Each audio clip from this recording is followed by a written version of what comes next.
Welcome to the Outer Realm with Michelle DeRoche and Amelia Pisano.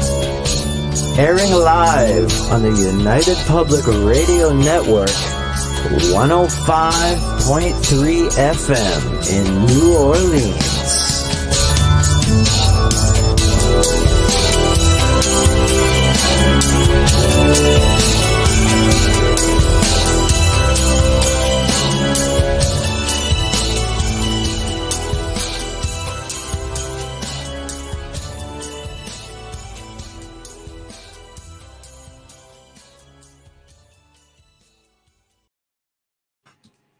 Good evening, everyone. Welcome to the Thursday night segment of The Outer Realm.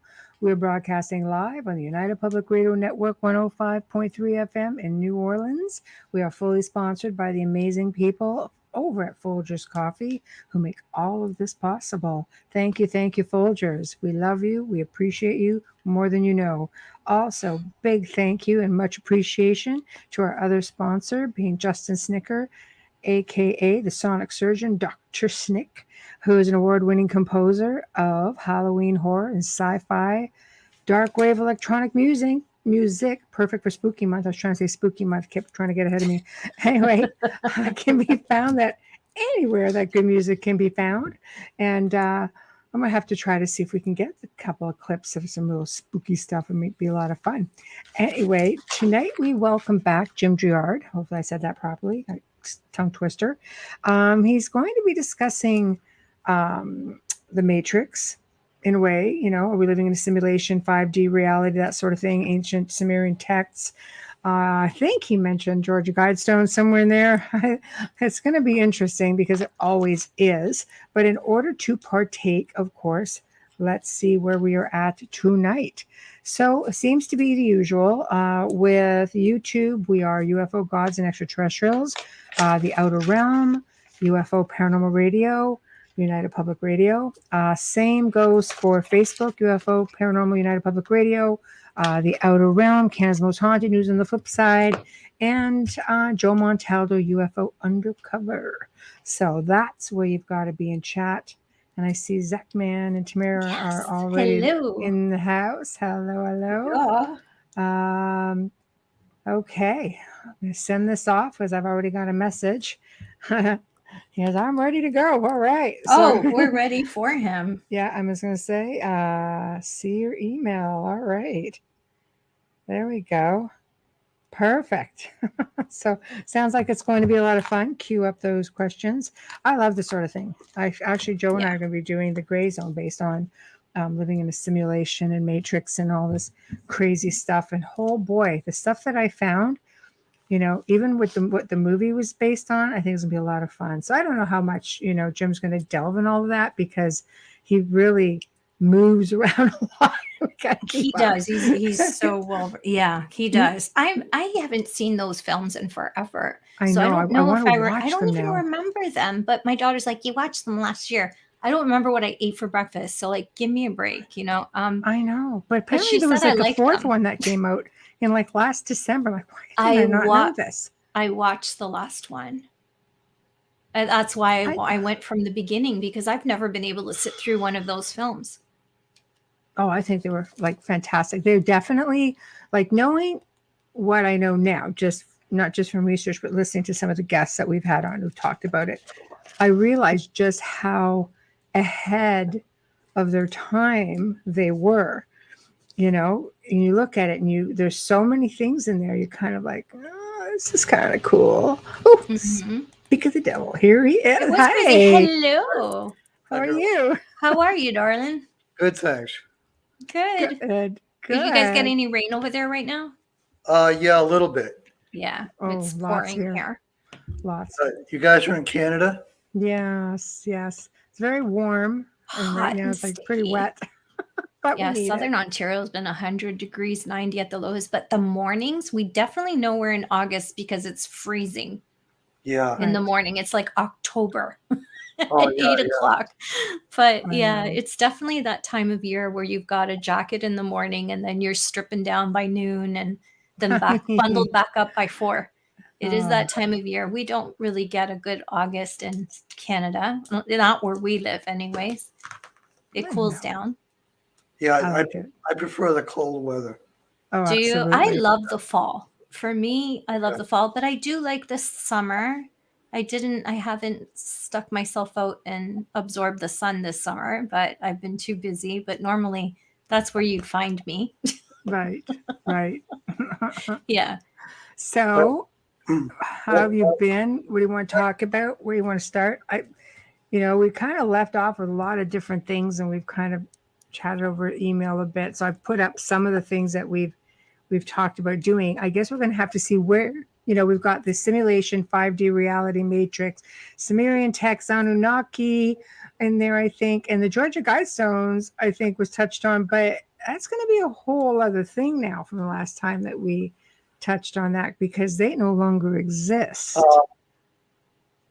Yeah. Well, spin a wheel. Okay. Buy me a letter. Wherever you want to start, because it's always interesting. So, you always take us down the rabbit hole a little bit. So I'll leave it to you, because I know when our guests come on, they've got a bit of a spiel that they like to go through, and the research is in order. So we'll follow along and jump in here and there. Yeah, I wanted to talk about the timelines. Okay. Yes. You must be aware that we're on the wrong timeline. You talked about that last time. You started to, and then we're like, okay, we need to have you back. Yeah. Yes. Yeah. Okay. The original timeline is the Book of Sarah, which was, mentioned by Decode. And I'm kind of wishing now that he had gone into some detail and explained about the Book of Sarah, which is the original timeline that we were once on. But then it got hijacked, and now we're in this sort of Armageddon. Right. Well, I guess we have to ask ourselves what was responsible for the switch, and how do we know there's only two timelines? There isn't two timelines. There's one timeline. Right. But there are two dimensions within this one timeline. Okay. And that's where you see the split. I mean, I'm like totally divided from the opinions of my own family and people I've known for years. I mean, we're just totally separated in opinion. I agree. There's a lot of different theories and perceptions out there. It's really hard to follow along. You're looking at timelines, you're looking at alternate realities, you're looking at, simulation theories. It's really hard to keep up with what's what. But this Christian says, I think they've been using a solar reflector ray to heat us up in the daytime. Yeah, right. I've never heard of that before. I know. I don't know what a solar reflective ray is, but I don't either. I do know that NASA in the 1970s created an artificial sun, and they launched it up into space. Wow. There's even a patent. You can look up the patent. Wow. And there's some videos out there under the heading Blinking Sun. Really? Yeah, and this artificial sun that's up there that was created by NASA, it malfunctions and it blinks. Oh, really? Like a little glitch, kind of. And it's functional. You think we would see two suns? From what I understand, the real sun became diminished in its strength. Oh, really? Okay. Seems pretty strong. I'm gonna have nightmares. Tamara saying Mandela effect. Well, the Mandela effect is huge in the whole matrix simulation theory. Does it apply, Jim, to the dual timeline theory? I think it would. Yeah. Well, it tends to be an understanding that there's two timelines because there's such a division.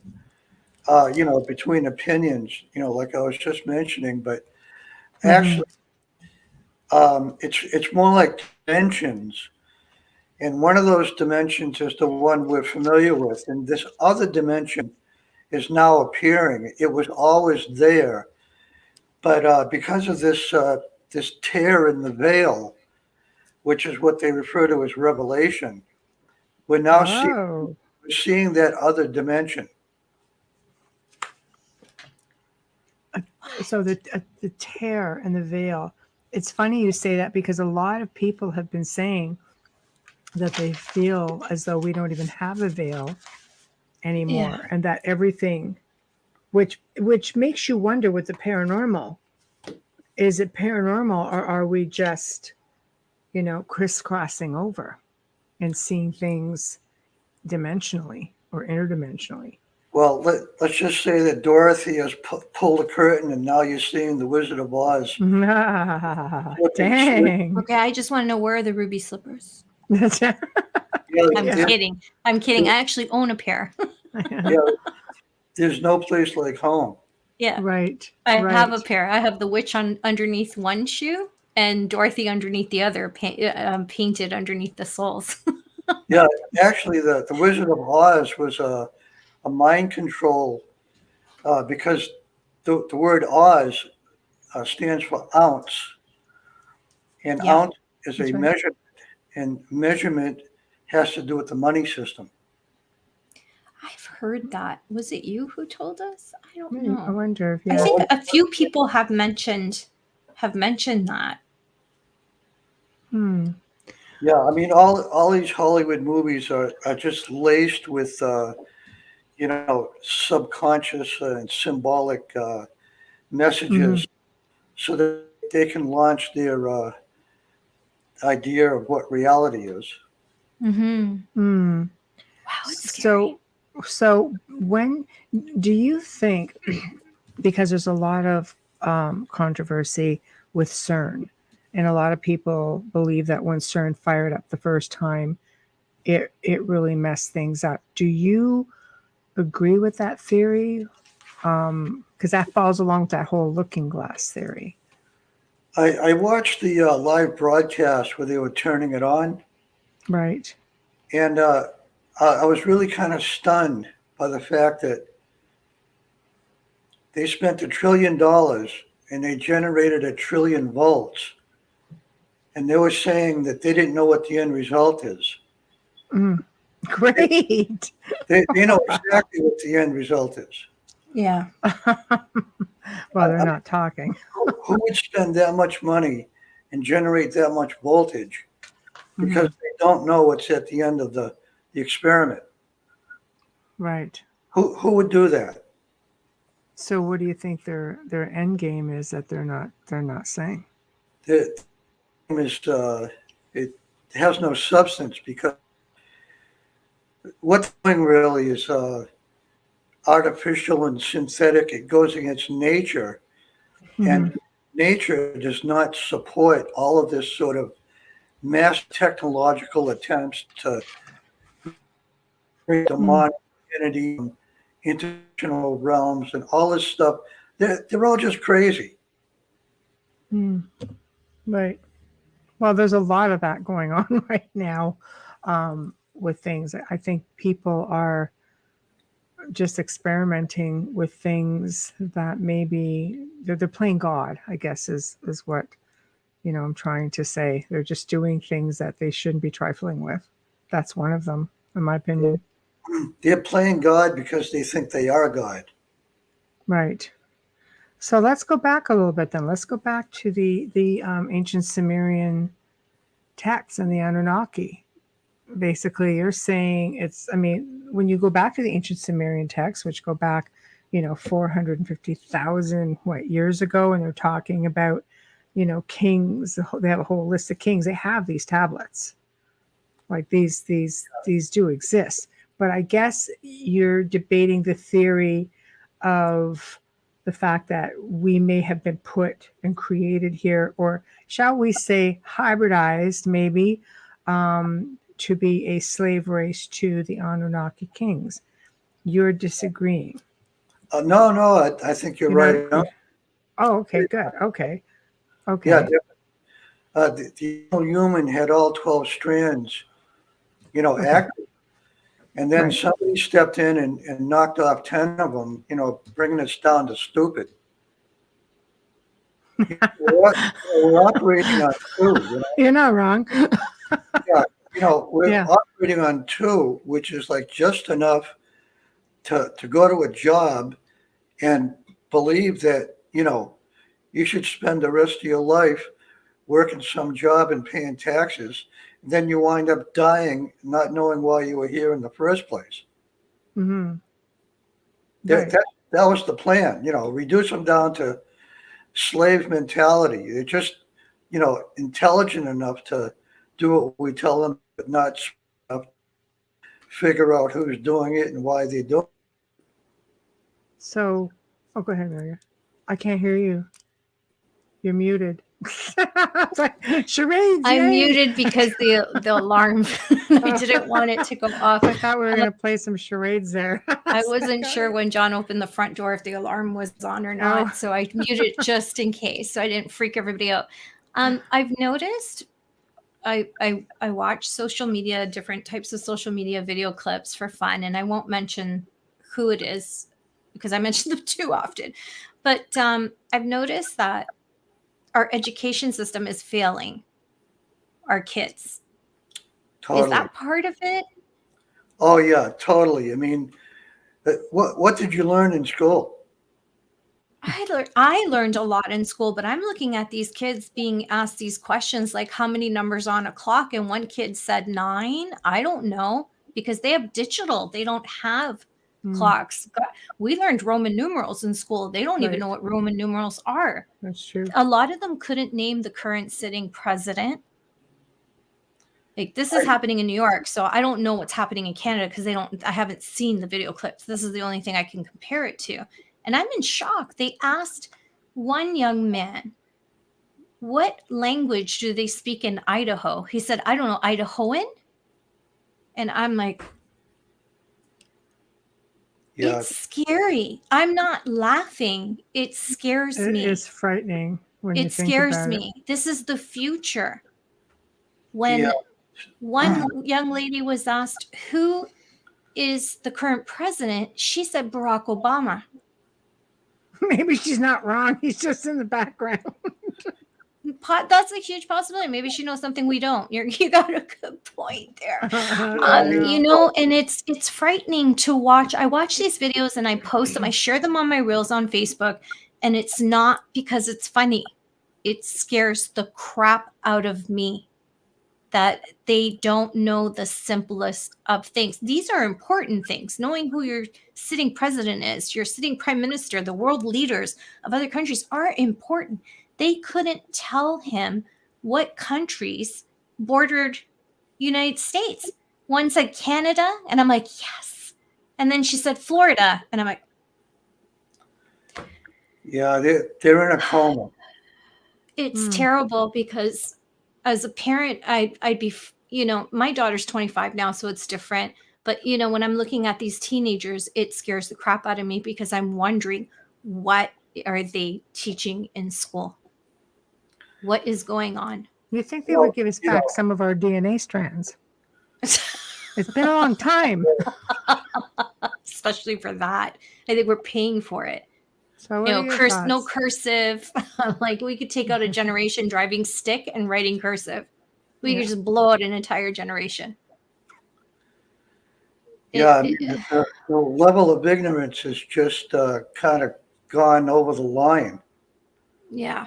Well, there we go. Zachman, he was a teacher. Sad state that our education system is in. Hence why I left almost 10 years ago. Wow. Yeah, it's interesting. It's interesting how it fits into, I want to say the dumbing down of everything. Well, it's got staying power. No kidding. Oh my God, right? I think at some point you have to really consider, what common sense is and how to just develop your powers of observation. But they're not doing that because they're sending text messages all day long. Mm-hmm. They really are numb. The technology. They're walking into telephone poles. Right. I've seen it. Right. I've seen adults do that. It's not just kids. I've seen people my age, completely oblivious to everything. Yeah, a lot of people, they don't realize this, but like in the summer weather, you turn your phone on, which generates heat, and then your body generates heat, and you go outside where it's hot out, your phone could explode on you. Yeah, you're not supposed to have a phone on a beach when you're in the Caribbean. Yeah. That I do know. Yeah, I mean, it's just common sense. Mm-hmm.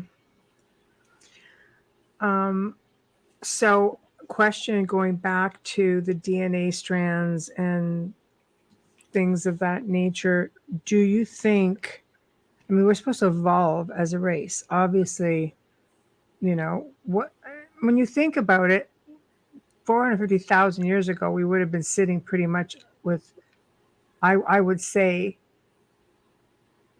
Cro-Magnon in and around that era, these type of individuals. I mean, we did evolve at some point. Did some evolve because there's this whole theory about this Rh negative blood type that up to 30,000 years ago did not exist. You only had brown-eyed, dark-haired people. You didn't have blue eyes, green eyes, hazel eyes. You didn't have all these different colored hair and complexions. And how does that fit in, do you think?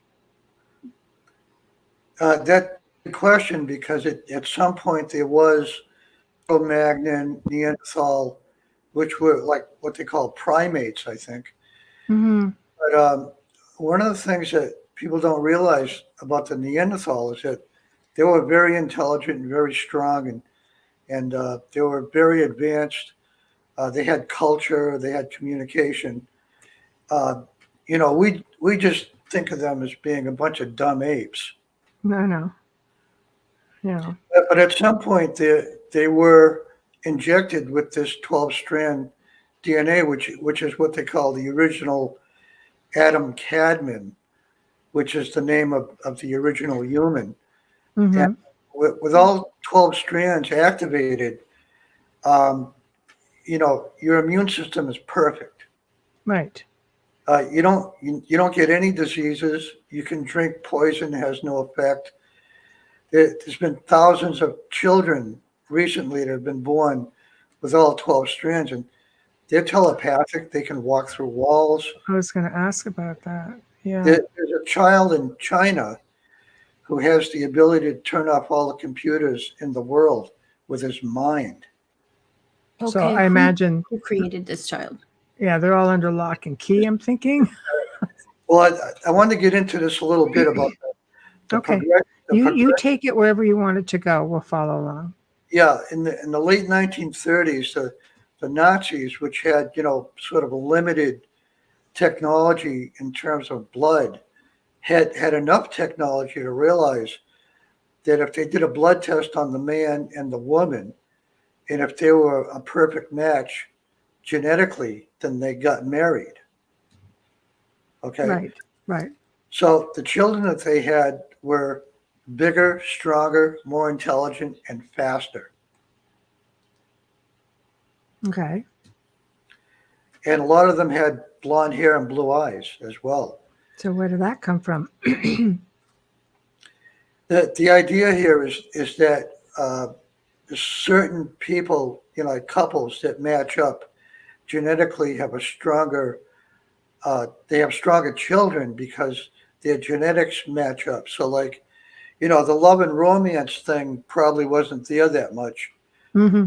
Probably came later. You're living with somebody, you tend to like them a lot more, but or have trouble knowing how to live without them. Mm-hmm. Not necessarily tend to like them. like arranged marriages. Yes. I mean, everybody back then, like, right. In Germany, everybody belonged to the military, so right. They all did it for the fatherland. So these couples got married, and they were right. It actually worked. Their offspring was much stronger and faster and more intelligent and everything. But what they didn't realize is that nature itself has its own spontaneous selection. Hmm. So in other words, 1 out of 1 million or 1 out of 10 million couples will get married and have a child, and that child will have all 12 strands activated. Do you think is that nature, or could that potentially be extraterrestrial intervention? No, it's just natural It's just selection. natural. Hmm. Yeah. Okay. Okay. Well, I've heard of people, that I've assisted over the years who have said they've had an extra, you know, DNA strand, or that they have, like, there's bits and pieces, but all of them basically have had ET experiences, which is why I asked the question. Oh yeah. That's another phenomena where some of the DNA strands get activated by their, I don't know, abduction or their Right. contact with extraterrestrials, because what they're doing is that they're stepping into a geomagnetic field which is much higher than the one we're in here. Mm-hmm. It's Right. that geomagnetic field that activates the DNA. Right. So the DNA strands are all there. It's just a matter of being born with them all being activated, or Yeah, having something in your life, an experience that can fire one or two or all up, basically. yeah. They call it junk. They call it junk DNA, but Right. nature doesn't create junk. No, no, you're not wrong with that. That's Wow, interesting. it is. So people who don't get sick, or people who heal quick, things like that, um, chances are would have enhanced DNA, at the Yeah, very least. yeah. Right. I had my DNA activated some 20 years ago by Claire Loft. Mm-hmm. What she did was she lined us all up in a straight line, and then she walked up behind me with a crystal wand, and she pointed the crystal wand at the base of my skull, and she chanted some mantras from Atlantis. Mm-hmm. So I don't know if it turned on one strand or two or three or whatever, but You uh, noticed a difference with it? in a subtle way, in the long run, I did. Right. But Right. it wasn't like fireworks or anything like that. But yeah, it's Right. Right. No. subtle. Right. Can you see any of this, Amelia, for Yeah, real? I can see Revelardus is boy. I spot on is what I'm thinking. That's what I thought. Spot Yeah. on, as it's your vibrational status in the magnetic field. Right. Yeah, There I you know go. some people who never get sick that are as smart as an ice cube. I find it hard to believe that they'd be advanced DNA in any form, to be Yeah, honest. I don't get sick, like, Yeah, hardly but you're ever. smart. Yeah, I but know still, people who are I not. don't think of it as being anything exceptional. It's just I being think, smart with, how you care for yourself. I don't know, but I don't get sick. Yeah, some yeah, people. Rare. I get sick all the time. If you get really good genes from your parents, I do. Yeah. that's one thing. The other thing is just being intelligent about getting enough rest and sleep and exercise and eating good and things like that. Mm-hmm. Right. Um, okay. So where do we go from here? So we're getting into the DNA strands, and I mean, evolution. You would think, like Amelia was talking about education, we're supposed to be evolving. We're supposed to be, like, we've been dumbed down. Like, can't we breed ourselves out of being dumbed down? Like, it's Well, just, I think what they ought to do is restructure the education system sure. to be in harmonic resonance with the mind of the children. Right. The Oh my Waldorf school does gosh, that. it's You so know, bad right now. teach them what they need to know next instead of, you Right. know, a bunch, a big line of facts that they have to memorize. I mean, but Mm-hmm. most of these kids don't even know about the ride of Paul Revere and who George Right. Washington was. I mean, it's all. No, they don't. That was another one who was the first president of the United States, and they had no clue. So Getting back to the Sumerian texts, you say basically you brought in the Georgia Guidestones somewhere in this. And of course, they're gone now, but people thought these were like really evil things and talked about maintaining, a population of 500 million people. But there were some really good things in there also, like leaving room for nature and trying, basically getting along. I think people get freaked out when they hear one world government, but all of our governments and religions and nobody can get along. So is that necessarily a bad thing? Yeah, I'm being devil's advocate here, pardon the pun, but isn't that necessarily like a sort of evolution, except for like maintaining a population where they're talking about, losing, 7 billion people? It's not far off from the UN or anything like that. This idea of the population going down is not their idea originally. It's something that comes from prophecy from India. Right. But what they're doing is they're mimicking. You have to understand that they have access to all the occult knowledge and all the prophecies. Yes. Because, when they burned the library in Alexandria, they took all the good stuff and burned the library with all the stuff that had no substance. That's right. So now they've got all these books. They've had them for thousands of years.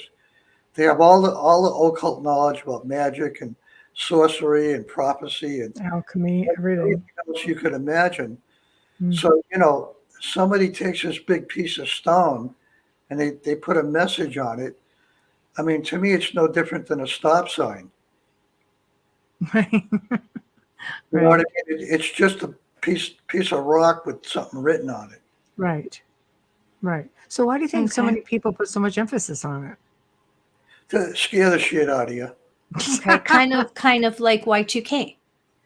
They didn't understand the Mayan calendar and they just kept insisting that the world was going to end. Yeah, I mean, I believe that most people have like this running obsession about the end of the world, and they just love the idea of it. Yeah. Well, it's a big hit from some really good movies. Yeah, I'm kind of like being around. So I'm not quite ready to fall under the whole apocalypse wagon just yet. Maybe it has something to do with the same idea like in comedy where you see somebody trip and fall and you laugh because it's somebody else tripping and falling.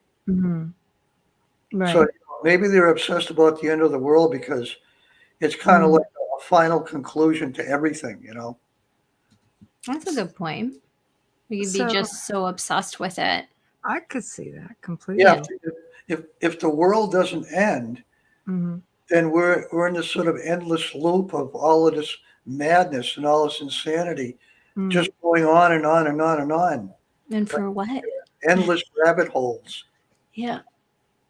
So they try to make sense of it and come to terms with it in their own way by believing that. Yeah. Well, the extremists, for sure. Well, if you get into the conversation with an environmentalist, they would tell you, yeah, you are killing the earth and this is going to happen. That's a different way. That's a scientific approach. And then you have the extreme theorists that believe that, the apocalypse is here. Like the horsemen are already in place. Yeah, they do believe that's exactly what we're going through. Yeah. But I guess it depends on the timeline we're in. Right. Have you heard of the looking glass theory at all, Jim? Oh yeah. I told a typical skeptic, he's a friend of mine, about Frank Jacob. And, Frank's been on the show. Been a bit controversial. We're still editing that last one. He's awesome though. Yeah, YouTube gets a little funny. But yes. Probably doesn't have much of a filter and he just puts it out there. I know. Well, again, it's okay. We don't care, but I mean, YouTube doesn't feel the same way. Unfortunately, yeah. But I kind of wish I didn't have a filter sometimes because. No, I'm glad you do because we've been able to have you on more than once. You keep the show without editing it. Yeah, without editing it or without it getting pulled. Yeah. Yes. So what's your thoughts on that theory? It's not a theory that the looking glass is real. Right. The whole chronovisor thing is really amazing to me because it is. With the chronovisor, you can look into the past or the future, and you're not stepping through a vortex and winding up in Nazi Germany, 1943. No. But some people don't believe in the theory at all, or they don't even believe the chronovisor exists. I've researched it. I think it's pretty fascinating. But it's one version of the looking glass, right? yeah, it's sort of related to the looking glass. In fact, Andrew Basiago was saying that the chronovisor was somehow connected to the time travel device that he traveled through. Right. Yeah. I got a question for you. Sorry. My bypass. Here you go. Okay. Christian says, Revelartis said it endless rabbit holes. What caused Fukushima when there were no recorded earthquake alerts? HAARP, heart. Yeah. Hi, Mama. Yeah. It's an artificially man-made disaster. It was because of something that the Japanese were doing at that time. Right. Okay. So we'll back up again to the looking glass. Obviously, we have Guardians of the Looking Glass, and they are pumping out all kinds of information, and they keep getting pulled down. And they're talking about a lot of, like, there's a big CME they're talking about, but they're saying like 2030, 2031. There are those who think it will be sooner. Have you ever heard of Ishmael Perez? Yes, actually, I've heard the name. He's saying it's going to happen any day now. And I know a couple of other people who have said also within anywhere from 1 to 3 years. Really? Yeah, that's a big difference. Because there are different junction points on the timeline where it could happen. Okay. So what are your thoughts? Okay, a solar flash of that size is going to wake up the junk DNA. Okay, I like that, but I'm not down for the CME though. Yeah, I mean the CME could probably knock us back into the Stone Age and but what is a CME? Sorry.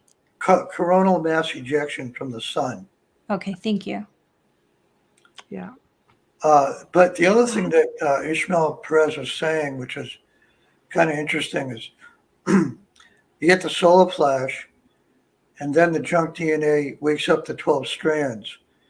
And then there's these 12 inactive portals that become reactivated as a result of the solar flash. And then we pass through the 12 portals. And where are these 12 portals supposed to be?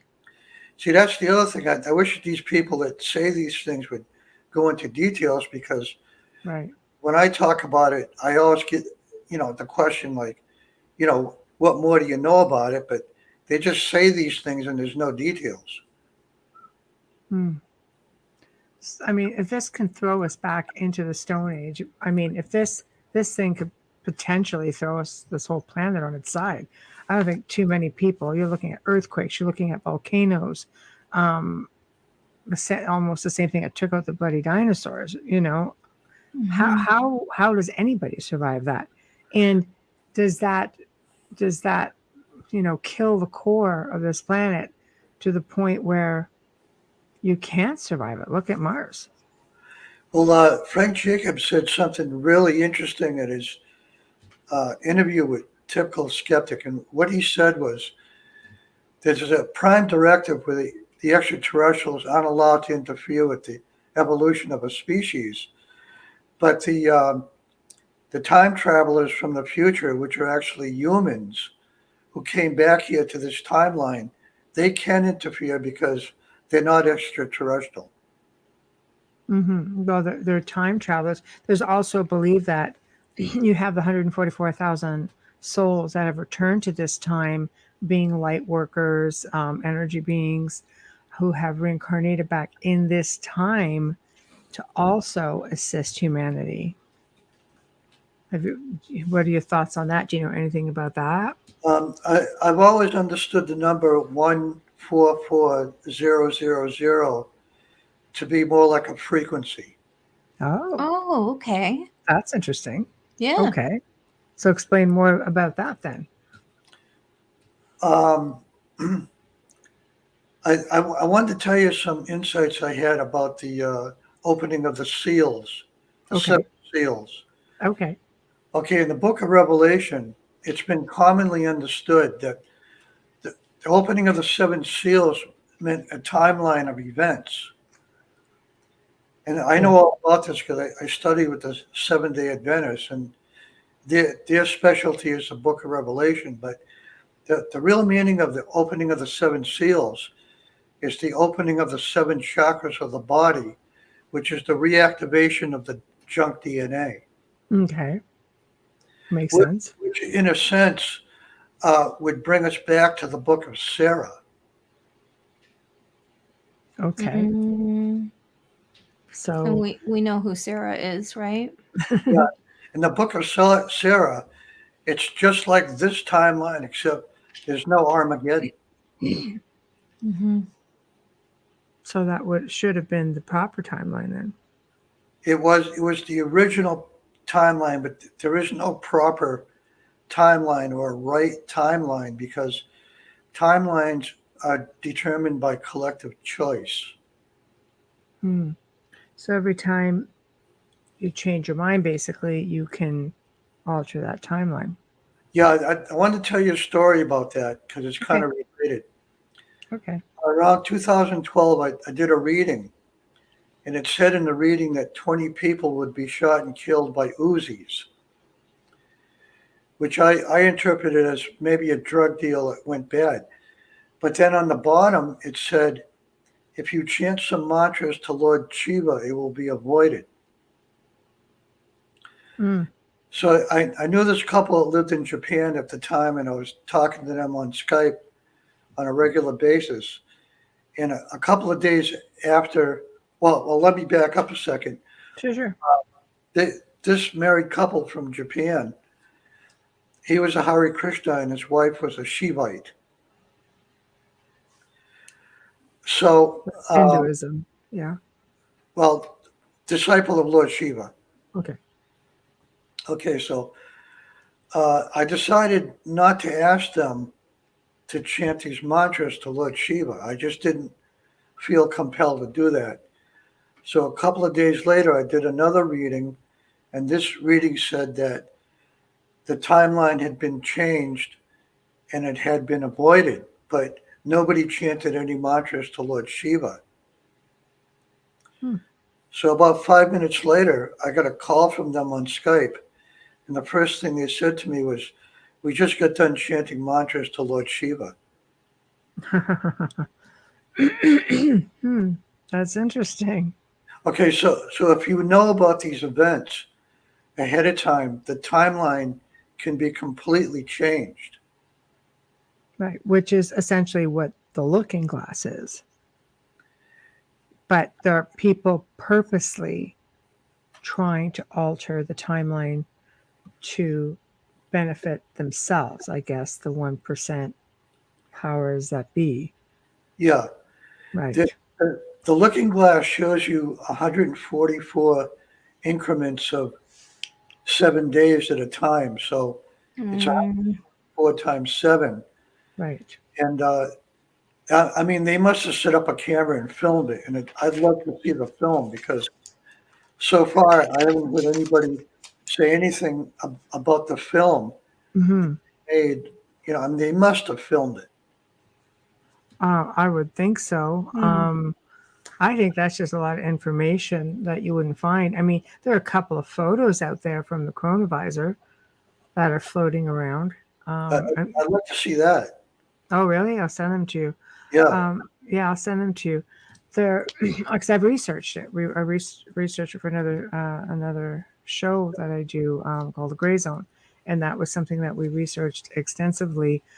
But again, there are some people that don't really believe much in these things. They're just no, that's you can't do that. You can't see forward. You can't see backwards. But somebody out there is looking like they're seeing something because they sure seem to be able to bounce back and forth fairly easily with a lot of the things that they're getting away with. Well, if you took away their cell phone, they'd probably panic. Right. Oh my God, Probably. I'm so happy without my. I'd panic. I don't. I mean, I have 2 cell phones. Me too. Turned off all day long. Oh, I can't say that. Yeah. You know what? I still have not a landline, but a cell phone for my house. So anyone, and I've mentioned this before, anyone who's close enough to me that needs me has that phone number. So I turn the cell phone off because I don't know if it's the empath in me, my frequency. I don't know what it is. It just doesn't sit well. And if I turn it off, I sleep better. Yeah. You should turn all that off, right down to your Wi-Fi. Yeah, your intuition will never steer you wrong. Right. So, okay, so we are in this predicament. And if everything they're saying is correct, we've got this CME wave coming. We don't know if it's any day now. We don't know. I don't know why they're stuck in a decade away. There's a lot of people who think this is something that we need to prepare for now because there's a lot that's going to start happening. But, I mean, can we not shift timelines and not worry about it at all? Boy, these people, they probably watch Jerry Springer every day. I'm laughing because we have an inside joke with Jerry Springer. Maybe not every day, but maybe once a week. Who doesn't love drama? Right. I don't know. They tend to believe the junk television, right? Too much, so I think. I think they're the same ones who probably made the owners of the Rags, the Globe and Mail, and the Inquirer very, very rich. I think it's the same kind of audience, sadly. Yeah, I threw my TV in the dumpster. Unless you're watching a documentary or some kind of film to sort of run away from life, it's really damaging. Well, the thing I found out about TV was if you're up at 3:00 in the morning and you're watching the news, you're probably going to catch some news report that they only say it one time at 3:00 in the morning, and that's the only time they say it. That's a good point. And now we have the 24-hour news stations, which constantly with the ticker, which are really playing on people's, their ability to function every day, especially after the pandemic. I know during that time, I had a hard time turning off the news. So I can imagine there's a lot of people that are still, I think maybe it's divided, people who I don't watch it anymore at all. I will actually, if I need to know something about politics or our city or whatever, I will actually just search it on the internet rather than turn on the news because I don't even trust what they're saying. Yeah, you really have to sift through a lot of videos and be able to tell which ones are good to watch and which ones aren't. Absolutely, because the mainstream media, they are fed by sponsors, and negativity sells. It's just like stopping to watch a train wreck or a car accident. It's just in your nature. Perpetual. So you always have to remember they're being paid to be there. Sorry, there is a fly on my camera. What the hell is that? There's this big fat fly in my house. Alien. Look at it. That is so funny. It's like a mantis. He's not going anywhere. Holy cow. Yeah. Seriously, he's a big fat dude, man. It's all part of theater. Yes, what did I just see? I know, that was pretty cool. I'm curious as to your thoughts, because we're entering a different age now, obviously. And we've talked before, I think, a little bit in the last shows about disclosure. And of course, we always laugh at disclosure with ET disclosure and UFO disclosure. And now, of course, everybody's on board. Pentagon, NASA, which has never really done much, and there's all these programs going on. And there's this fear of false flags, right? That, oh boy, we need to be worried about extraterrestrials. But there are those. I'm going to put you in touch with a friend of mine when she's back from. She's on a bit of a vacation right now, because I think you guys will be able to enlighten one another. And she's listened to you in the past shows with us, and she's very, very curious, and she's really knowledgeable, I think, with things that might sort of blow your mind a little bit. And I should just send you a link to the show that she was on last, but it'll be anyway. She's expressed interest in being in communication with you, and I think you guys will really hit it off. But this is a concern, of course, is because some believe that extraterrestrials, as we go through all of this, will at least reach out. Look, there's one reaching out to Amelia right now. And this I thing think is it might dying. be a mantis, actually. And it's the CIA. They're in my office. But then get it? We have this other narrative where, there'll be false flags, and they're the ones that are going to cause, all this chaos, because no, we're the military, we don't trust it, we're going to be under attack, because this seems to be the theme, as that they're going in that direction. So how does that fit into, does that fit into the whole Revelations thing? It's just going to be the CME and everybody's going into bunkers because we're going to be attacked by extraterrestrials. Who has a bunker? No, it's all of this stuff is all external. It's all outside of you. It's all projected and superimposed.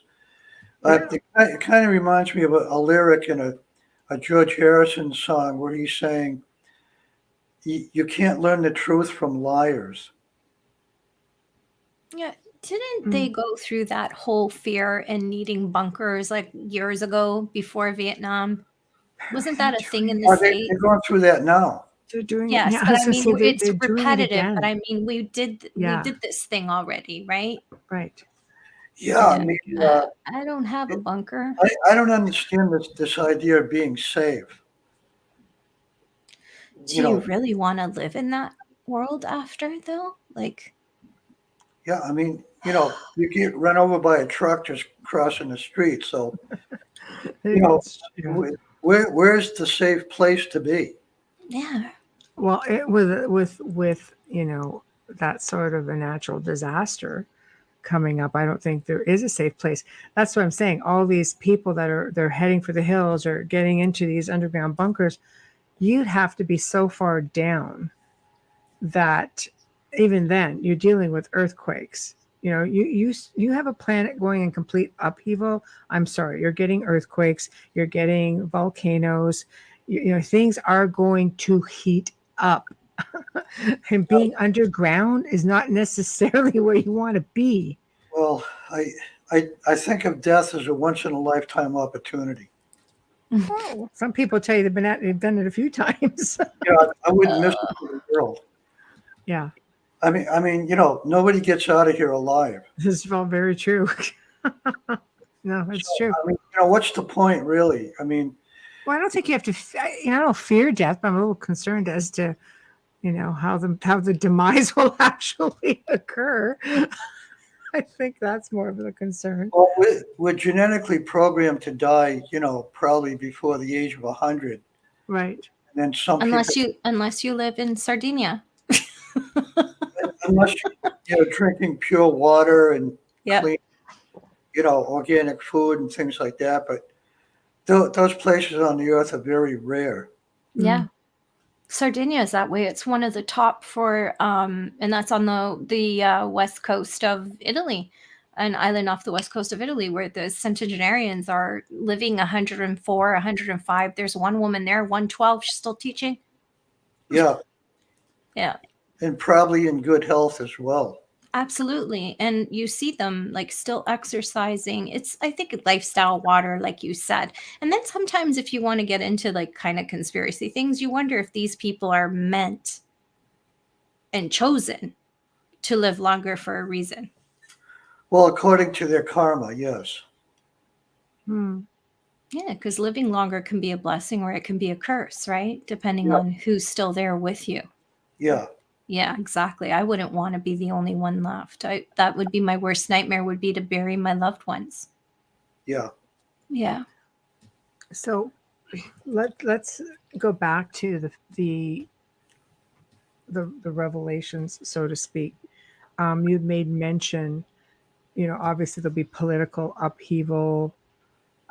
It's funny you made a comment about reptilians, because there is a lot of theories that reptilians do live on the planet in tunnels. They were here before we were. Yes. Some believe that they were even instrumental in sort of tweaking humanity at some point, giving them more free will. Yeah, that goes back to who's the Wizard of Oz behind the curtain. Right. Right. Who's pulling the strings, and I mean there are so many frequencies that we're being bombarded by, and can't see or feel any of them at all. But No.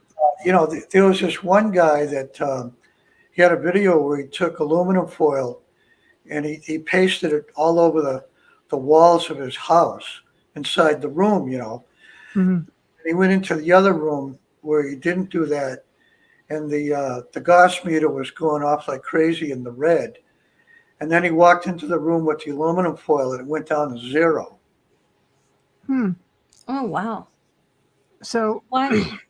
frequencies, do you think that I'm going to go in with the 5G thing? Do you find that since those things have gone up, I find that since those things have gone up, that I hear different frequencies now. That it seems to be constant. Did I tell you about the 2 generations of 5G antennas? I don't know that you did. If you might have touched on it the first show. No. Okay. Because I know we've chatted about that a little bit. So yeah, we're supposed to do it today. The first wave of 5G antennas is extremely dangerous because it affects the blood system, but it also has a built-in electronic detection system to be able to tell who's human and who's alien. Really? That's interesting. That is really interesting. Now, how does it do that? Because I want to know who's the aliens. Well, what I was thinking was, with all this microchip technology where they can put, 100 million transistors into a 2-inch diameter, CPU. Why can't they just create an app that you can get on your phone that tells you who's human and who's alien? Right. Because I would imagine that aliens, from what we know, are telepathic and they don't speak the way we do. Why would they need a cell phone? Well, to communicate with each other. I'm saying if they were communicating on a cell phone, it would be to communicate with a human, not with a fellow, alien, right? I even hate using that word, but you know what I mean. They look exactly like us in every way. Yes. Yes. In fact, some of them are actually holograms. Yes. Yeah, exactly. For sure. Yeah. Dolores Cannon, in her book Convoluted Universe, chapter 18, she talks about this holographic sort of humans that are walking around. But she's also saying that if people focus their attention on these holograms, they become solidified. That's different. And did she say why? Like how that's even possible? I suppose you could sort of think it through and figure it out, a little bit, because it's a transition of It's an energetic phenomena of transition. Right. So let's back up again to the 5G, because you were telling us first generation. Seriously. There's Amelia's alien again. I know, it's driving me crazy. It's so slow. Well, okay, so yeah. the first generation is 5G. Is that military, or is that what we actually have out here right now? That's like in your everyday community. Okay, this is something you need to find out about, because there was a second wave of 5G antennas that was redesigned by the Trump administration, where they took out the central core and they replaced it with vanadium. Okay, you cut out. Sorry, I didn't get that last bit. Yeah, they replaced the central core with Right. a substance called vanadium, Okay. which renders the antenna harmless. Oh, so see, that's like, so you don't know, because here, when original lockdown, I guess it was easier for them to get out and get things done without a million cars on the road, but they went up fast. Without any cars. You weren't allowed on the road at the time. They went up fast. I have a filter in my wall which neutralizes 5G. Right. Yeah, I know you can get that too. Really? Yeah. Yes, Dana. During the March 2020 lockdown. That's right. Yeah. Absolutely. Right at the top of it. It was a little expensive. It was $400, and it's only 3 or 4 inches in diameter. But I didn't take it being affected by that first. Do you think it works? Can you trust it, or do you ever have any fear that it could be used against you? That maybe it's used to, like as an induction instead of. No, because you can even buy curtains now that blocks all that. I know, but I wonder if you think if you think in the conspiracy way, you could think that could be possibly the way they're trying to get in your home. There's two ways to look at that, right? Like sometimes when you think that you're defending yourself and you're protecting yourself, you're actually harming yourself. You just don't know it.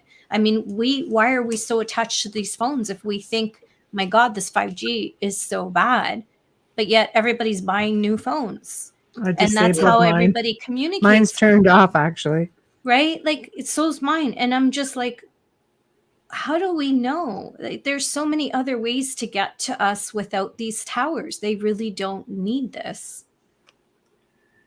Yeah, in my case, I just didn't want to take any chances. No, I agree with you. I'm just saying, like, my fear is it really helping, or are they trying to find a way in? That's what I'm afraid of. Like, I believe that you bought it for that reason, and a lot of people that do it for that reason. But I've got to wonder, even with our Faraday boxes that we buy, and I have Faraday envelopes, boxes, I have all of it. But I just wonder sometimes. Yeah, your thoughts are actually much more powerful than this sort of demonic octopus that has its tentacles on everything. Yeah.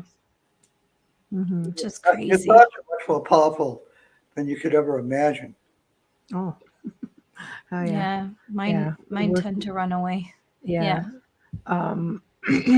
Yeah, I was just wondering if you had noticed the frequencies. I think people who are sensitive, when you talk about first generation and second generation, I think sensitive people would be able to tell the difference, because if they're rendered harmless, then I think it would be a lighter frequency. Some of them, I mean, I feel like my head's going to explode some days, and they're nowhere near me. This house has walls that are 3 feet thick. Yeah. But when I'm out in the world, sometimes I'm just like, yeah, you're lucky you get internet in that house. It's so thick. Did you ever see the Sam Muggsy channel on YouTube? No. Okay, she did a weekly show with this guy named Kent Dunn. And apparently this guy had some connections. He might have been an insider himself. Right. And he came on the show one time and he made this one statement. And what he was saying was that the 5G antennas were to prevent an invasion from giants.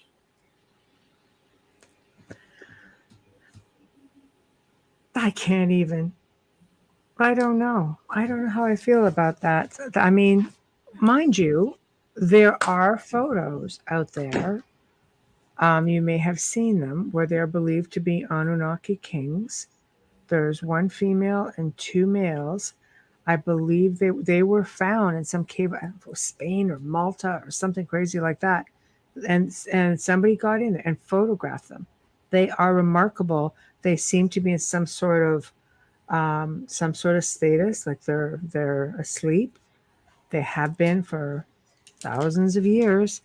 They look fresh, and they're not dead. And apparently, according to Corey Good, if you listen to Corey Good, he has seen others all over this planet. Well, yeah. Carol's asking, what is it again? I want to get into that, but I want to tell you the rest of the story about. Yes, absolutely. Yeah. Okay, when he made that statement, there was a backlash of hundreds of emails from people criticizing what he was saying because, back then there was protests all over the world against 5G antennas because they're just so goddamn dangerous, Yeah. So on the next week when he showed up again, here's the thing. He didn't backtrack on his statement about the giants. Okay. Okay, so what he was doing was he didn't come on and say it's not true or anything like that. But he didn't retract his statement, which means that either it was true or he believed it. Right. Never talked about it ever again. I wonder if he was silenced. I don't know if he was silenced or not, but I brought this up in an interview I did with Typical Skeptic because there's never been any dialogue about that statement and the fact that he said it. And that the amazing thing is that he didn't retract the statement. Have you seen pictures of these giants, these kings? Have you ever seen pictures of them? I saw a photo just today of a Anunnaki king that was preserved. Okay, they're alive. Yeah, it's not preserved. They are alive. They're just asleep. They're just in complete set. Oh yeah, there's several pictures of them out there. Yeah, it is crazy. So if they do exist all over the place, because a lot of people, you just, for every grain of conspiracy, let's face it, conspiracy theory is a CIA invented word, right? Words. Like, if there's got to be a grain of something, tangible behind it, because there's a reason they're just trying to make it look crazy. Yeah. Right? Because if that's the case, a lot of people say, oh, the Anunnakis are, the Anunnakis coming back. The Anunnaki kings are coming back. And people are just like, well, first off, why would you want them to if we were the slave race to them? Number one. Number two, it's been like 450,000 years. Like, what the hell do you think the chances are? But then you see photos like this and you're sort of wondering. And then you have other people, whistleblowers, coming out saying, oh, no, we've seen more of these. You guys, these are pictures of 3. And really, the photos are of 2, but there are 3 in that location. He goes, oh, no, they're in bunkers and caves all over the place. What size are these bunkers, though? Well, they're not necessarily bunkers, but I mean, they're in status, right? So they're in chambers, like they're just asleep. Yeah, I'm using my fan to get rid of the fly. Yeah, there was some talk about these giants that were waking up from Antarctica. They were in a deep freeze hibernation for 30,000 years. And some ancient technology was keeping them alive for that length of time. Right. And at first, they were saying that there were dozens or maybe hundreds or even thousands. But then in the end, they were saying that there was millions of them. Oh, see? But I mean, how could these towers really fight against? I mean, let's face it. They're a big target. They would be. Yeah. The American Indians, they had a problem with giants and they killed them all because the giants are so big that they're easy to hit. Right. But 5G, I mean, you would need one hell of a frequency. You'd need something bigger than these towers to do any real damage to them. Mind you, Yeah, if it's a frequency thing and they turn them on. Whoever's putting up these towers, by law, they're supposed to get an ordinance from the town hall, but they're not doing that. Here's something interesting also. Amelia, can you see that? Yes, thank you. Christian says nanoparticulates are like spraying the carrier wave for connections via geoengineering. Yep. There's a lot of stuff that we don't know about. Oh, absolutely. Yeah, I know. Like I said, the whole frequency thing to me is really fascinating because I speak to more people now who are saying that their heads are always buzzing, like they're not quiet at all. Things just aren't quiet for them anymore. Yeah, and there's this new sound that's being heard by people all over the world. It's like metal scraping. And apparently with this scraping, I guess they're saying this AI, whatever, could be communicating through it. But there's this metal scraping. And there have been witnesses who have experienced, or experiencers would probably be the better way of saying it, who have been coming forward saying, we've been hearing this. What is it? What about that one state in the United States? Is it Michigan that there's a hum and it's been going on for years and not everybody in the town hears it? Yeah.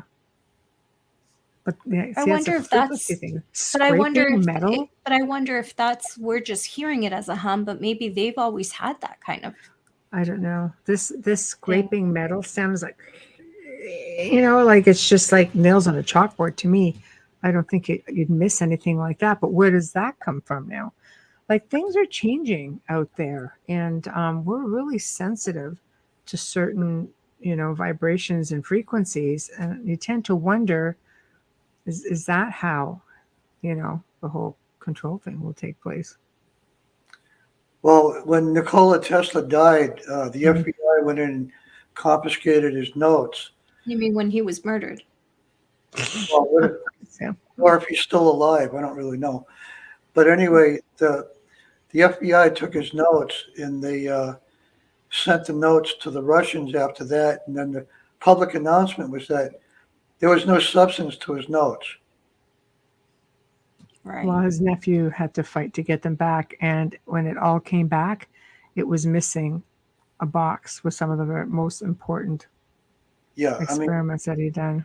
How could the notes of the most brilliant inventor of the 20th century have no substance?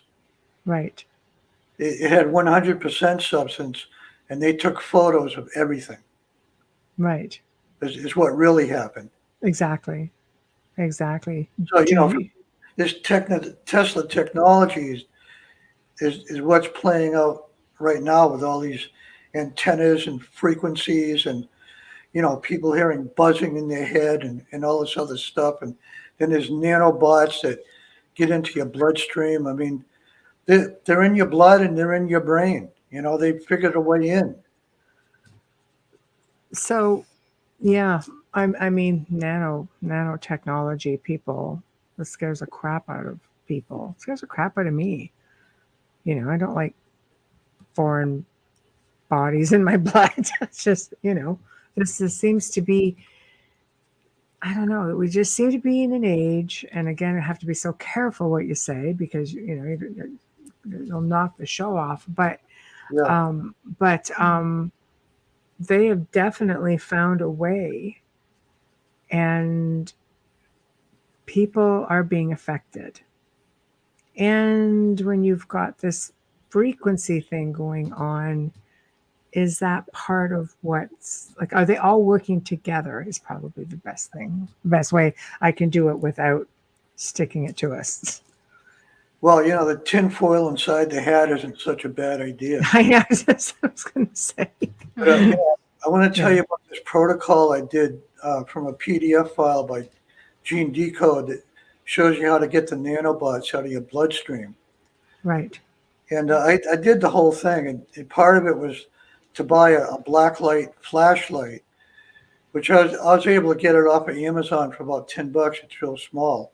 Right. But you need that blacklight flashlight to shine it on your skin at the end of the process to see whether or not the nanobots are coming out of your skin. Wow. But see, like that's scary. That's complete 1984 stuff. But I did it, and in the end, there was nothing coming out of me. I'm pretty sure because, for more than 10 years now, I've been taking diatomaceous earth. Mm-hmm. Right. And what the diatomaceous earth does is it destroys your parasites in your bloodstream. Really? Yeah, there's two types, one for animals, and then the other one is food grade, so if anybody listening wants to get the diatomaceous earth, they have to make sure it says food grade.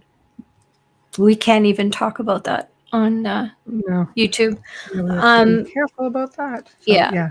Christian says apparently Trump's father was one that was amongst those collecting Tesla's records. I did read that he was one of the many that were actually in that room. But they believed it was his grandfather. They believed had time traveling. Yes. Capabilities. So who knows? The family is definitely a curiosity. Here's a question. It's got Jim. quite a lineage. Dina D, hello, darling, says, I have a question, if I may ask. How thin is the spiritual veil with spirit, Bigfoot, and technology 5G? How connected is it? We were talking about that earlier. It feels like it's not. Yeah, the problem with that is all these different sciences tend to isolate, all these different types of phenomena and don't connect them. But one thing I want to say about this question that she's asking is there's a guy named Sunbow Truebrother, and Sunbow is spelled Sunbow, and he telepathically communicates with Bigfoot. Mm-hmm. Yeah, that can be done. We're highly intelligent. Yeah, the insight that this guy's putting out is really amazing. Mm-hmm. You just need to ask permission to communicate with them, is how it was put to me by someone who does, and he's been doing it a long time. And with that being said, we're going to we have to do a station and sponsor ID. Yes, we do. It's at that time. You are listening to The Outer Realm with Michelle DeRoche and Amelia Pisano, coming to you live from the beautiful city of New Orleans, and we are on 105.3 FM radio. Tonight we've got back who's become like a third host here on our show, Jim Girouard, and we are talking everything Matrix, 5G, and if you're just tuning in right now, just give it some time. It'll be up in archive, and you can find it on any platform that you normally use. A shout out and thank you to the amazing people at Folgers Coffee for fully sponsoring our show from day one. We love you. We thank you so much. Just a reminder, nobody loves you as much as Michelle and I do. True. Just saying. And a big thank you to our friend Dr. Snick, the sonic surgeon, Justin Snicker, award-winning composer and musician. You can find his music on Amazon and Bandcamp, and check him out. He's on Facebook and Instagram. Oh, thank you. We got best sponsors ever. Yes, they are.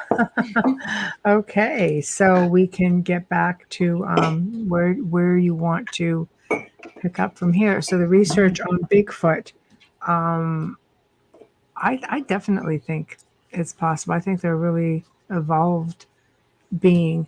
Some people believe they're also extraterrestrial or interdimensional. The way they got here was some 400,000 years or so ago. Some captured Bigfoots, as prisoners, were on a spacecraft that crash landed on Earth, and then they escaped. That's interesting. And how did you come across that information? Just my own curiosity. from someone who researched it. Okay. Wow. The other thing is they did a blood test, and their blood is 99% human. 99% human. I could see that. So the theory that they are, I guess it's an ancient species of man really is a thing. Yeah, getting back to the giants thing again, it's my belief that we're a smaller version of the giants. Yeah, I would think so. Yeah. Yeah, the reason I say that is because whenever someone's born and then they grow up to be 12 or 13 feet tall, they all say it's a genetic defect. Mm-hmm. But it may not be a defect at all. It could be that we were descended from giants, and by natural selection, we became smaller because the smaller you are, the better your survival. Mm-hmm. That's true, because you're a giant walking target. Mm-hmm. Yeah, the chickens are actually dinosaurs. Yes, I know. It's hard to believe, though, isn't That just made me a vegan. And the original dinosaurs had feathers. Mm-hmm. We could change the food industry with that statement. Oh my gosh. They were like bird serpents with feathers. Right. Yeah. Well, the raptor is was A it the basketball team. ostrich? Was it the ostrich or the emu that came from the raptor? Did you know that there's an island that has real dinosaurs on it? I've heard of that, but I just thought that was Jurassic Park, like the movie Is that kind out of in thing. Costa Rica or the Philippines? Is it? There's an island with real dinosaurs on it. I don't doubt that they exist because people are getting photographs of freaking dinosaurs. The raptors have been But we seen. have to be able They've to. had the pterodactyl has been seen. Yeah. Pterodactyl, I wouldn't be surprised. I mean, it's just a large bird. The thunderbird could be something that they're misinterpreting as well. That to me isn't shocking.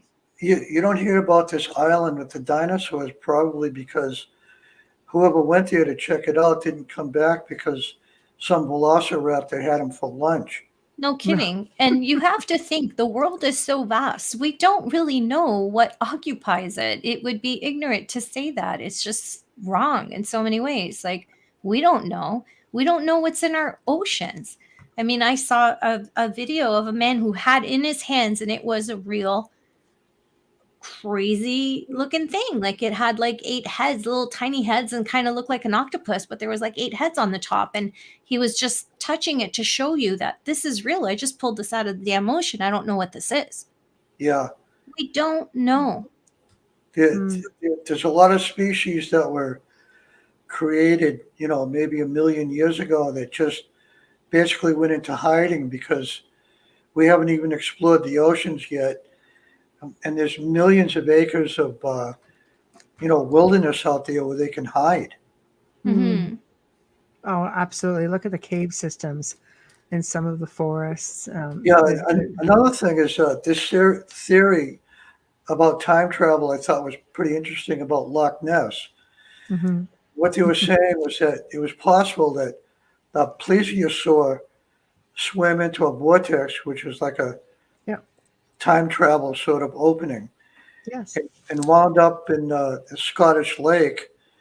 And then people started seeing it and even photographing it, but then it went back to its original time. That's actually a theory that I do believe in portals all over the world. The ancients used to build, a lot of their temples over top of, vortices or vortexes and portals, and that they become power spots. Even the church went on to build over top of those temples. Like, they're aware of where a lot of these stargates are, etc. But, throughout the people I've met over the last, couple of decades, and And especially because I have an elderly friend who does a lot of interplanetary stuff. And Amelia and I, have assisted over the last few years. Fascinating stuff. But he, among many, have said, no, you'll find dragons over here. You'll find fairies over here. You go through certain mountain ranges, and they come through freaking portals. Yeah, right. And they right back in. So we're just like, how is it up to us to say it's not a thing? We're a miracle in itself. This planet just in space doing this thing with other planets. We are ourselves. This is one big freaking miracle happening right here. How are we to say we're the only species here? There's no way. But when they're in the interdimensional realms, they're subjected to different types of physics. But as soon as they step into this 3D realm, they're subjected to 3D physics. Right. So, as opposed to 5D. Yeah, I mean, they have to become visible, not always, but they are to a certain extent subjected to 3D physics. Mm-hmm. And that makes it really hard when you're coming from higher density. Yeah, that's why some of them have been able to have been captured. Right. Right. I guess it sort of weighs you down a little bit, so to speak. Just the terminology, because you're downgrading. Yeah, the interdimensional thing is probably where most of them are coming from. Right. I want to tell you about this this study that was done on UFOs, and it's kind of related. Okay. They found out that from studying the propulsion systems of these UFOs, that they were all terrestrial, and that none of them were interstellar. Right. Okay. I believe it. I believe a good chunk.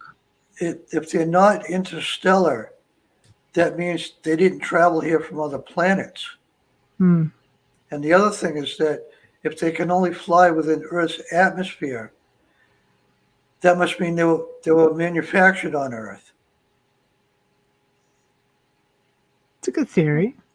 I mean, some of them within the oceans, If they fly within Earth's atmosphere, then they must be built on Earth. And who built them?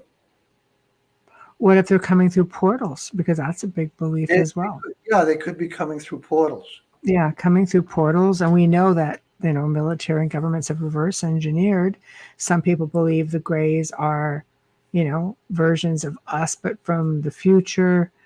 We know that, we're not the first kick of the can with respects to civilizations on this planet, without a doubt, but, this is a question pertaining that I find interesting because I've researched this also. Oh, why are there so many doorways carved into rock faces worldwide? That's a really good question. If you look at, right? Yeah. Okay, I'll let you take it.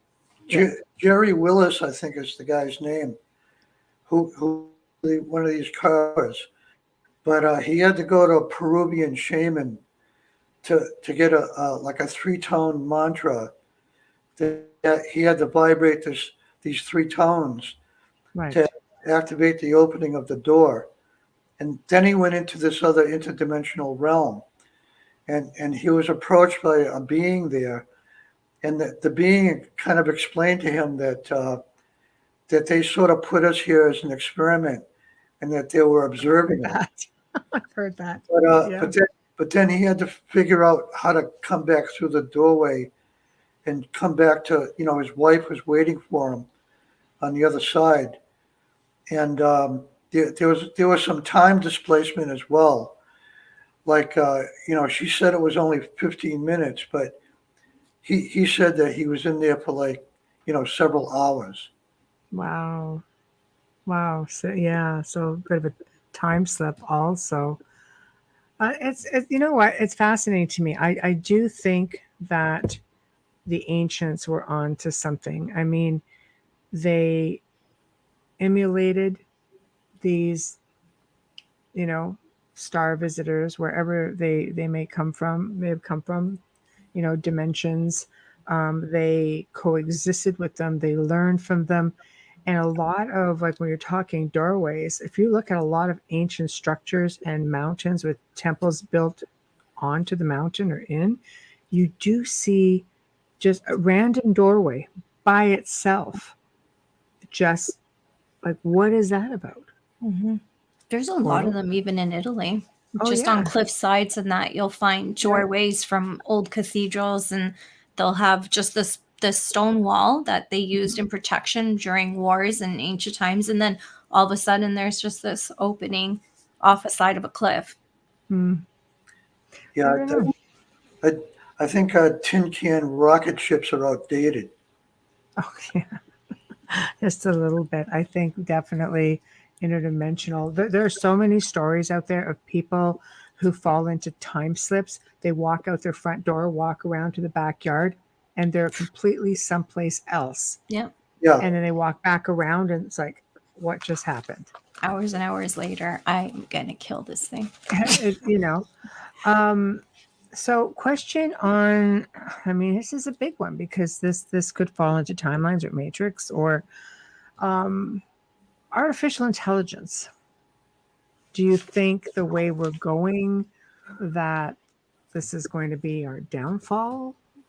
Or do you think that we'll be in control? If we transcend and get beyond all this stuff, there won't be any AI at all. Oh boy, that's a tall order, Jim. I would hope. When we get back to what they call the original Adam Cadman, which is the original human design by nature, 12 strands. Right. Your immune system is perfect. You never get sick. You can drink poison, has no effect. You got superhuman abilities. Who needs artificial intelligence? The elite. Well, they're going to be they're going to choose to be on the other timeline and get all of these nanobots into Okay, now I understand. You're speaking as to this timeline. Okay. So for those who evolve and enlighten or awaken should be able to slip back into the original timeline. Yeah, the way that I think of it is that you wake up one morning and you realize that the whole nightmare is over and that you can't even remember what Armageddon was even there in the first place. Right. I think that's how it's going to play out. Right. And what the timeline for that, like with respects to time, not so much the line, but what do you foresee? A decade, a year, 20 years, 100 years? No, it's not going to be like that long. Like we were talking about these opinions earlier, and Ishmael Perez was saying that he thinks it's going to happen any day now with the solar flash. Yeah. Some are saying like a year or two, and then the year 2030. But what it feels like to me is like two pressure cookers about to go insane. Well, some believe Andromeda is creeping up a little too quick, and that just is the eater of galaxies. Well, we're getting very close to what they call the photon belt, which has the galactic sun, the central sun, I think is what they call it. Okay. And the central sun and the photon belt is very close to our sun. And, like most people believe that the sun is a gaseous heavenly body. It's not gaseous at all. Right. It's actually very solid. It's made out of crystal. But some believe it's also a portal. It is a portal. I was just going to say that the sun is actually a conduit for these celestial energetic phenomena that come from all the other stars are being channeled through the sun as it's acting like a conduit. And this celestial energy that hits us, let me explain it this way. The sun is not hot and it does not give off light. Mm. Okay. I'll bite. I'll bite. Yeah, the celestial light wave, not light waves, but the celestial energy that comes from the sun hits the atmosphere, and the atmosphere transforms those celestial energies into light and heat. Right. Okay. Okay. So, 3 years ago, the Koreans announced to TV news media that they had just landed a man on the sun. So how come the rest of the world doesn't hear about this? It was on the news, but they made a joke out of it. I see. Okay. That would You know, explain it. Right. it's one of those news reports that you hear at 3 o'clock in the morning. Right. Right. But Of they course. actually announced, they must have figured out that the sun wasn't 93 million miles away, and it wasn't a gaseous heavenly body.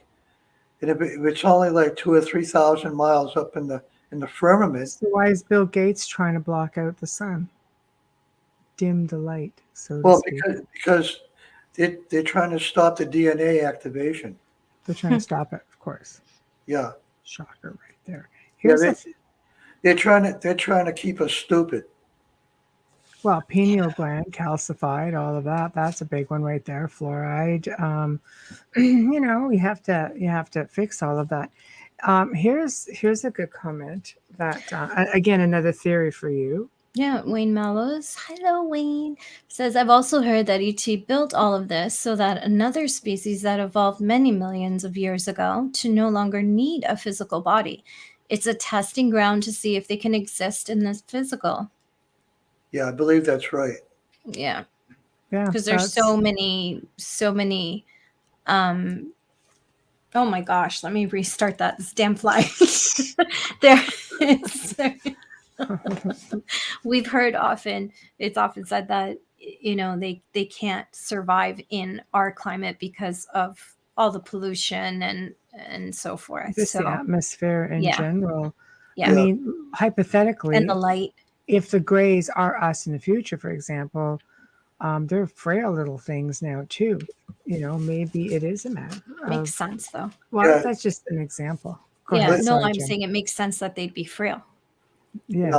Living on the surface of the planet is extremely dangerous. And other civilizations out there go inside the planet. That's true. They say the same for the moon. Some people believe the same with Mars, even though some people believe Mars is a dead planet. It's got no core. Finished. Gone. I think they're just telling us that. Nobody really knows. Yeah, it's probably not dead on the inside. No. How do they know? They found water droplets. They found signs of life. Yeah. I think they tell us what they want us to know.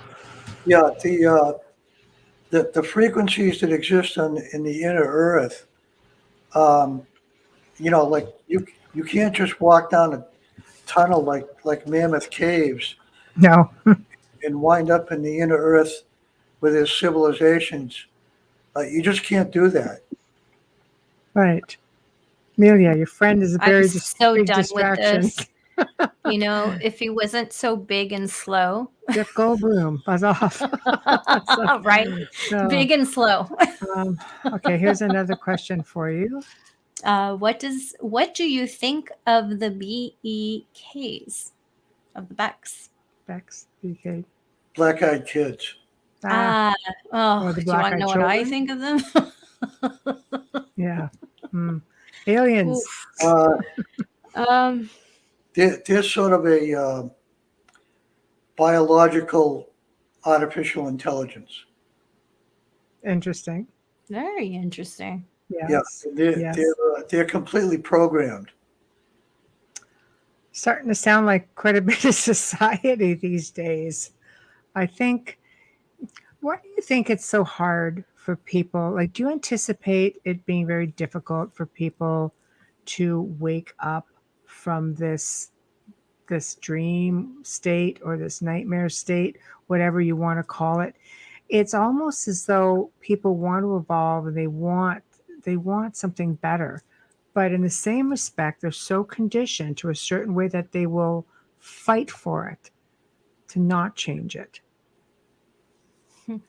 They'll fight for their own slavery. Yeah. Yeah. It's like the Stockholm syndrome a little bit. Yeah. It's unfortunate, but somehow or other, you have to learn how to bypass the thinking mind and sort of transcend into the realms of inner vision. Right. Right. I would agree with that as well. I think people are afraid of change. And I think we're kept so darn busy. Some people working 2 jobs and raising families. And there's a lot of distractions that take place. You don't have the time to sit down and reflect or meditate or think about things like this. You're just trying to get through day-to-day life.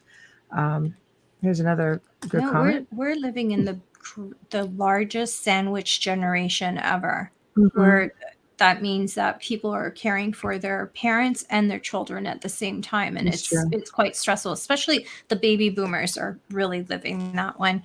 Wayne says, so essentially, we humans have been created, our DNA modified, so that our essence, which is actually another species, learning through our human interactions what it's like to be physical once again.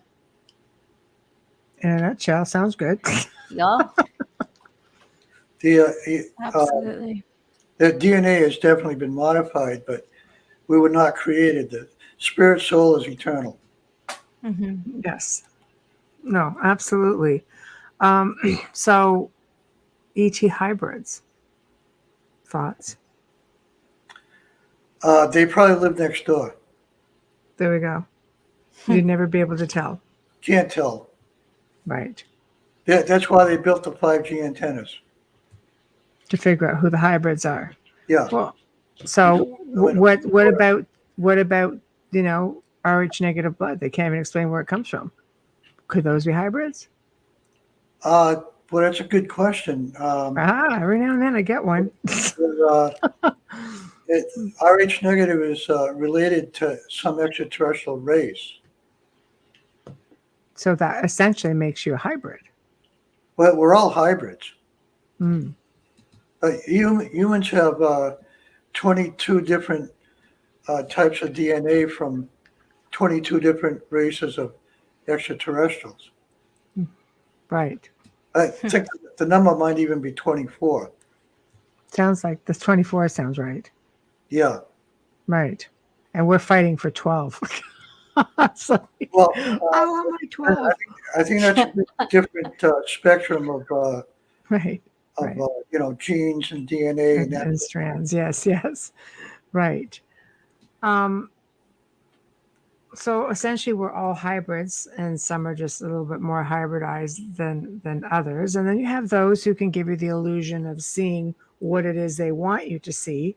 So essentially, they could be full on big old reptilian, and you're looking at, your significant other, for example. But meanwhile, they're not. They're just projecting.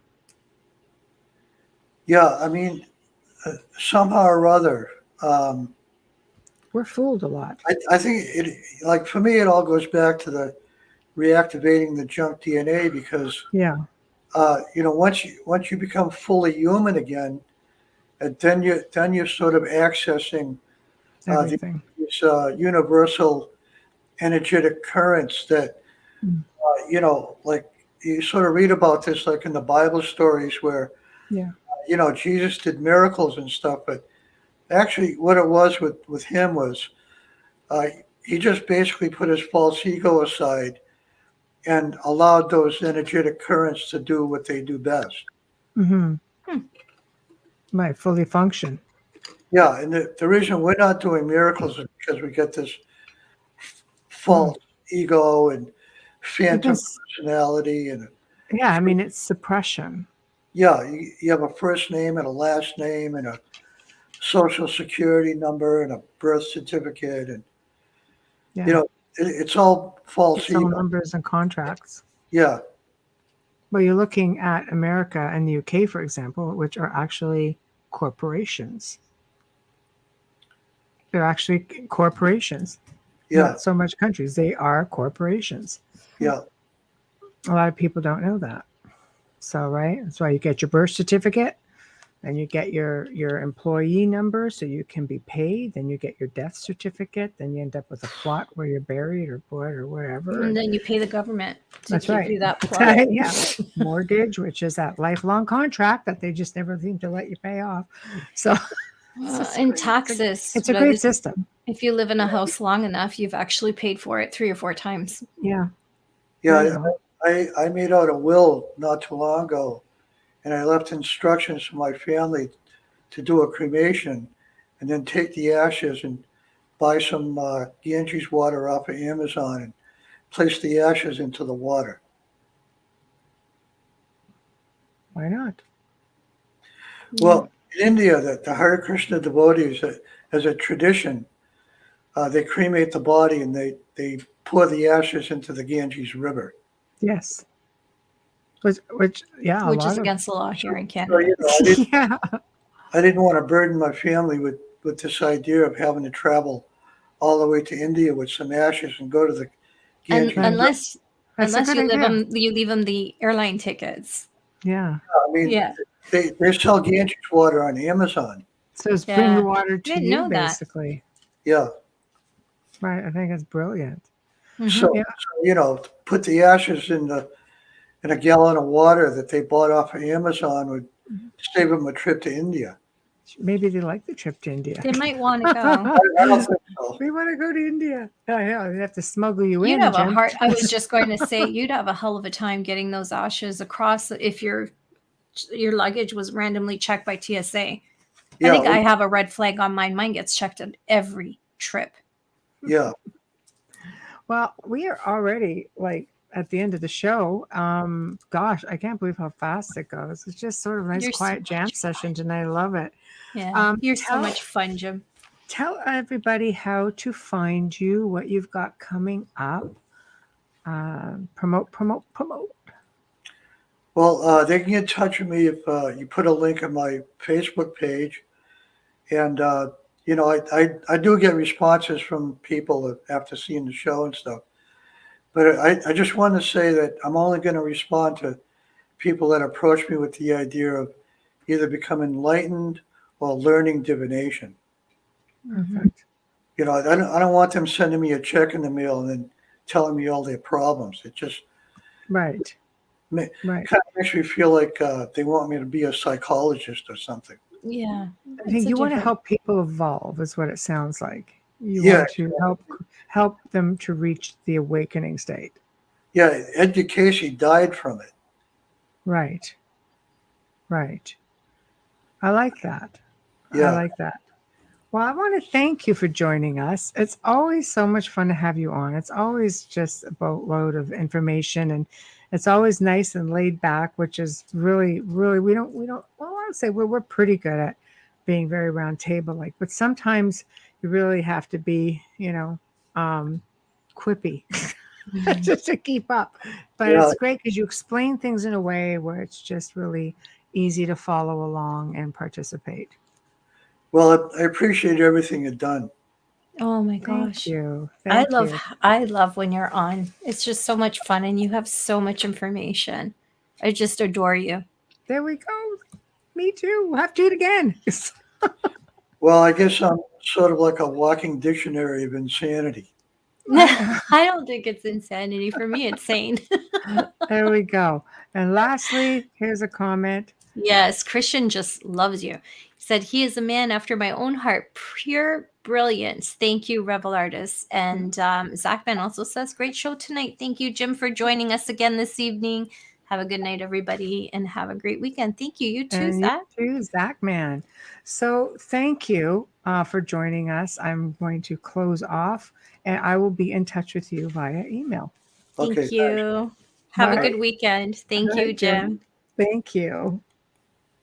Well, that just went way too quick. Holy smokes. But always fun when he's on.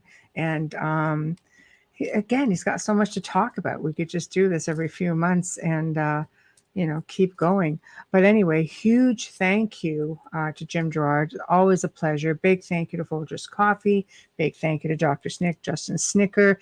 If you would like to contact us or be on the show, or someone you'd like to see on the show, please message only via email at theouterrealmcontact@gmail.com, theouterrealmcontact@gmail.com. Whichever platform you happen to be watching the show on or listening, please subscribe or join the group or like it up, whatever it takes. It really is important, and we appreciate your support. So please, again, wherever you are, just be a part of that community. And also, Folgers commercials. I'm going to be a harpy at it. Let's get them going. Come on. Promote. Just promote yourselves and give us a good Folgers commercial while you're at it. Now, next week is going to be guests from, of course, the other side of the pond. Wednesday, we bring back our dear friends Carl Cookson and Hamilton White. They're going to be popping in to share what they've been up to, and God only knows what else, but it's always an adventure, and we're looking forward to it because they're a whole lot of fun. Thursday night, for the very first time, we're going to be bringing Barry Fitzgerald on, and you guys might know him from Ghost Hunters International. I think he's been on Destination Truth. He's just a really, really knowledgeable person. But he's going to be discussing his new book called The Deception of Gods and Men. And boy, oh boy, I just saw the little wee write-up that we'll post along, we'll put a picture up and such on the group page. And it looks like really interesting. Tomorrow night, tune in again, because we're going to be having the Church of Mavis, which is another one of our network shows coming on. And I believe they're going to be on at 8 p.m. Eastern.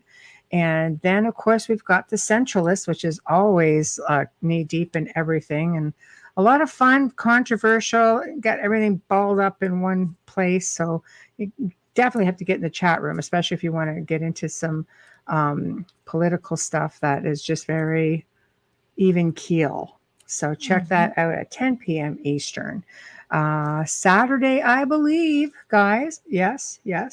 The Gray Zone Uncensored with myself and Joe Montaldo. And we are actually going to be talking about the Matrix. And are we living in a simulation? And holy crud, I found so much stuff that you guys would be going, what? No way. So anyway, until then, everybody behave, and we'll see you hopefully Saturday, but for sure next week. Take care. Good night.